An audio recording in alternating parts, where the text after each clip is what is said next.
Alright, so what I've got going on here is I'm going to be making a balsamic carrot.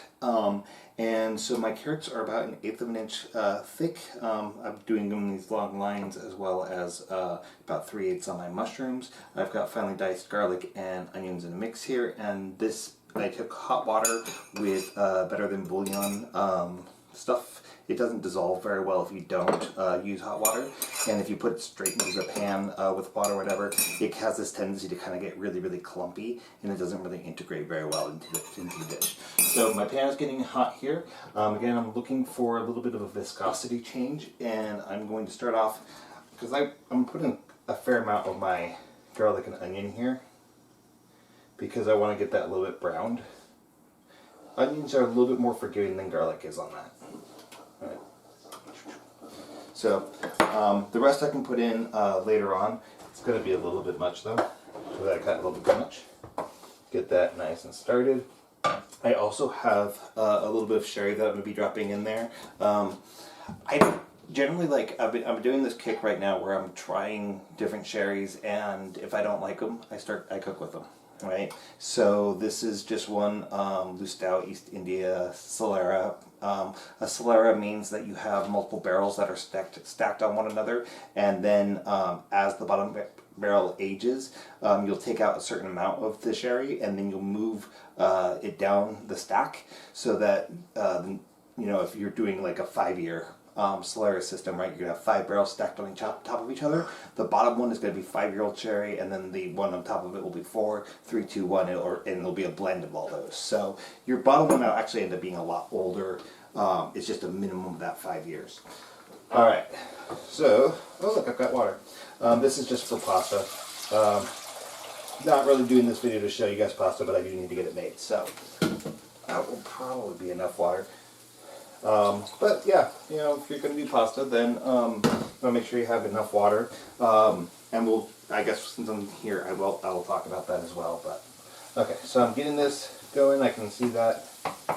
Oh yeah, I'm going to probably be tossing these in as well. These are Thai chilies. You can get them at an Asian market, and then they've been toasted in the oven and then blended through a food processor. And so that's how you do Thai chili flakes. I'm just going to be throwing in like 1 or 2 pinches into that. The balsamic that we'll be using today is just the Kirkland. It's whatever you use, whatever balsamic you have. Okay, so now it's starting to get hot. I don't want to burn my garlic and onion, so I want it just to get brown. So I'm going to go ahead and add my carrots in there so that it's not sitting in there for an excessive amount of time.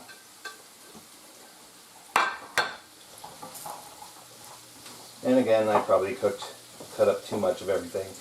You don't want to crowd the pan quite this much. I'm going to get a little bit of browning, a little bit of caramelization going on before I add any liquids to this. If you don't have sherry, brandy will work too. What that's going to do, especially as the essence of the garlic and the onion gets to the bottom of the pan, it's going to deglaze the pan and lift those back into there, as well as give a little bit of that flavor. And I've been liking that kind of nuttiness in the sherry. This one's a little bit on the sweet side, but these are carrots, so it's okay if it's going to be a little bit sweet. Brush it all out, put it back in.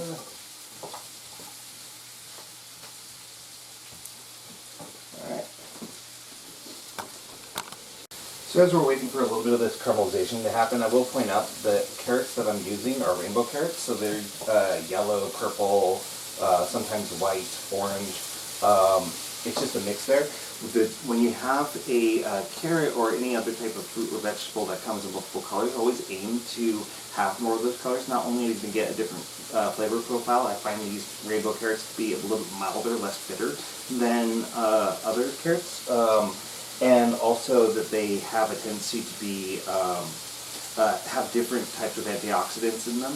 So mixing up the types of vegetables you're getting, even within the same vegetable category, will actually improve the health profile of those. So I'm seeing now that my mushrooms are starting to get a little bit softer. My carrots are probably still going to be dense for a while, but that's okay. We're going to add some liquid content now that we're hitting a little bit of that baseline caramelization going. So the first one I'm going to be doing is the alcohol, because again, my point is to be lifting up those garlic and onion flavors off of here. And sometimes the pan light's on fire, and that's fun.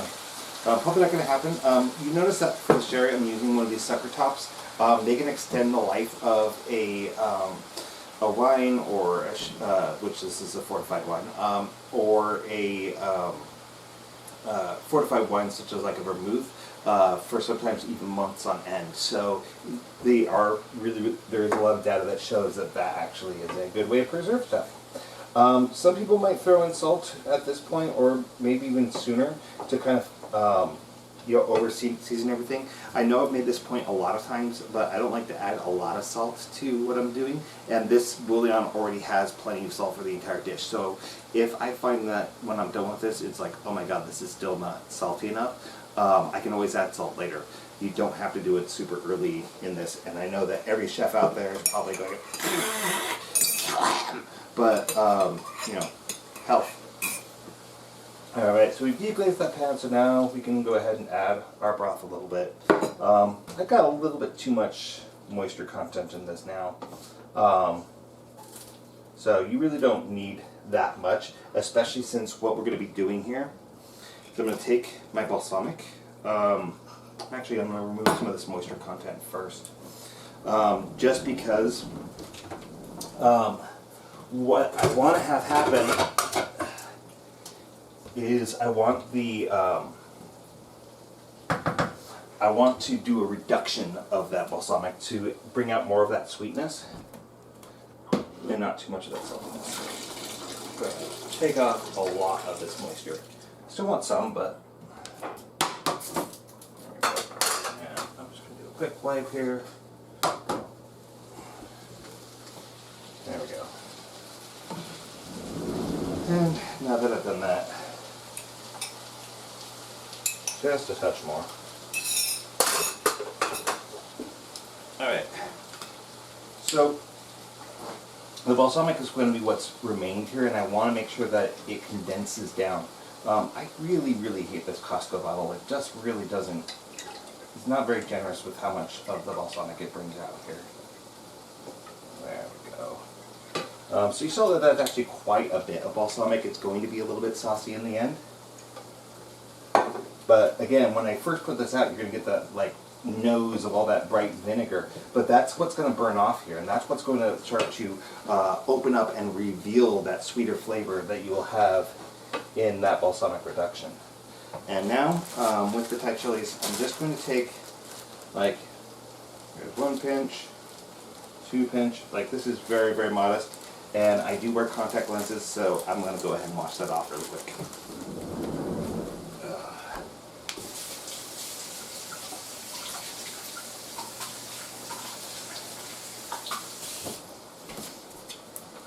So, where's this going to get to, right? So I'm on a kind of medium-high heat right now.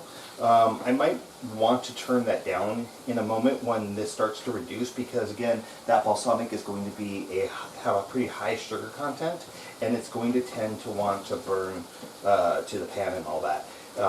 So by the time that this gets thicker, like, I don't need to add cornstarch or anything to it. It's going to infuse into the mushrooms. It's going to infuse into the carrots quite a bit. So I don't really have to worry too much about it, you know, not sticking to it. That its essence will indeed be packed in there. Right, so I'm going to throw in some late stage garlic and onion here. Again, the finer you mince your onion and your garlic, or if you muddle your garlic, it's going to have more of a more potency. You're going to have more cell damage that's going to release a lot more of those flavors. So now that it's starting to thicken and losing moisture content here, I'm going to start turning this down much lower so that we have, so that we don't have too much caramelization and burning, scorching to the pan, and we don't have to worry. By the time that balsamic has reduced down, these carrots will be well cooked. You don't want them too soft. You want them to still resist the bite a little bit, but you know, the timing on this is probably going to end up absolutely perfect. So yeah. There you guys go. This is balsamic carrots.